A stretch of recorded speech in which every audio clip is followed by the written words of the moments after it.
worry. Might sound like there's a little bit of a tick, but I assure you that's actually direct injection. What is going on, YouTube? Tom here, and once again, in my 2018 Mustang GT.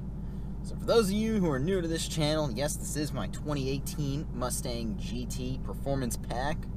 Car I custom ordered a while ago. Car I've actually been saving up for years, for that matter. But, however, in saving up for this car, some problems have emerged with the Mustang. Now, my car is an MT82 car, so for those who know anything about the MT82 problems, I've been lucky enough, at least, not to have those.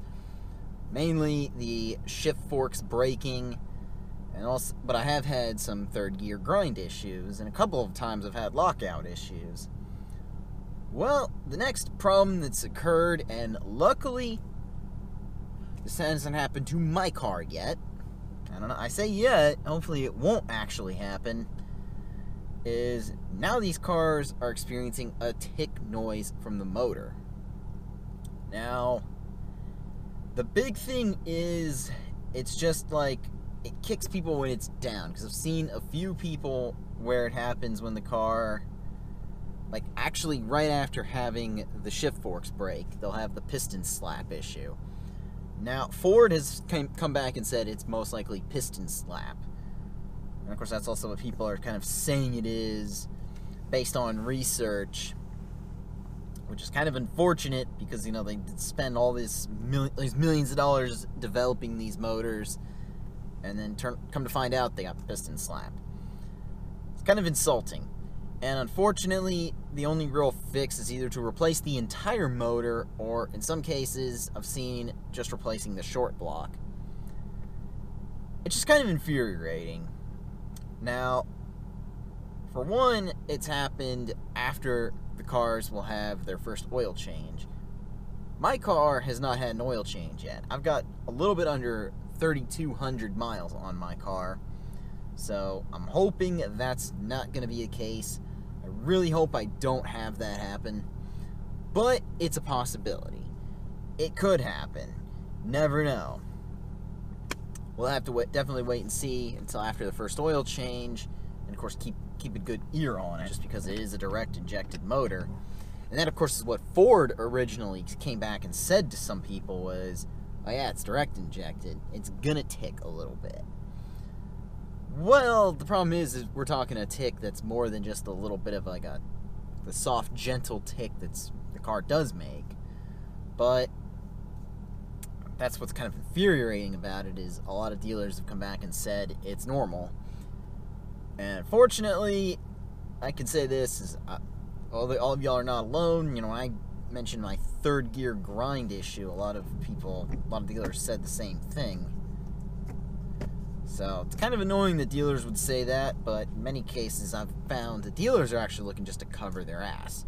Some dealers apparently, this is according to comments I got here, and I don't know how true this is, dealers get penalized for having too many warranty claims, as if it's the dealer at fault. That's also why they released the TSB for the shift forks. It's to not penalize dealers for claims.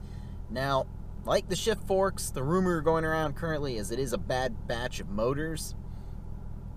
The most recent information I heard was, you know, people have said, well, motors build date around January, which has me worried, because that's when I ordered my car. I don't know exactly when this motor was built.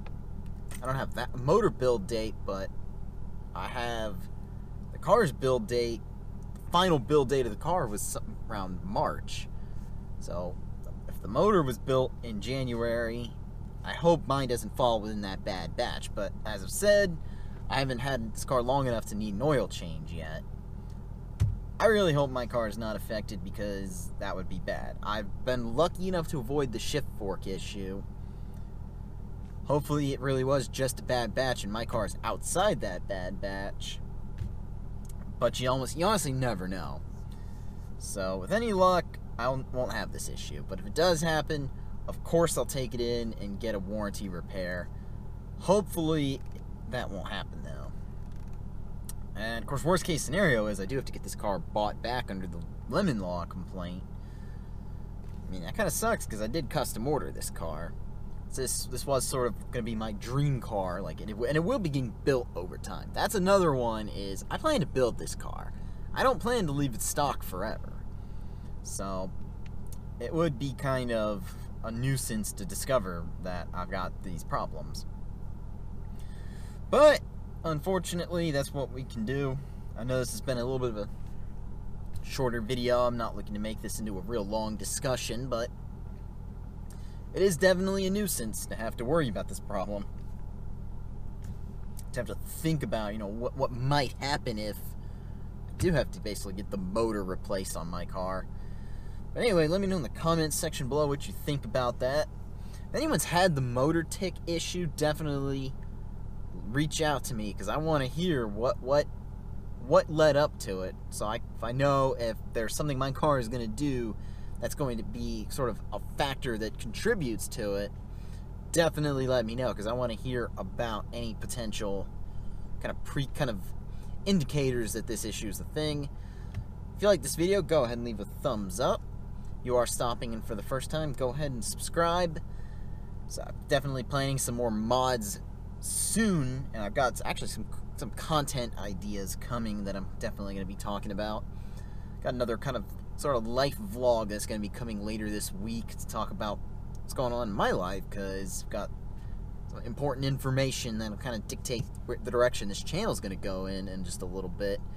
But anyway, if you liked all of that, take care, have a good day.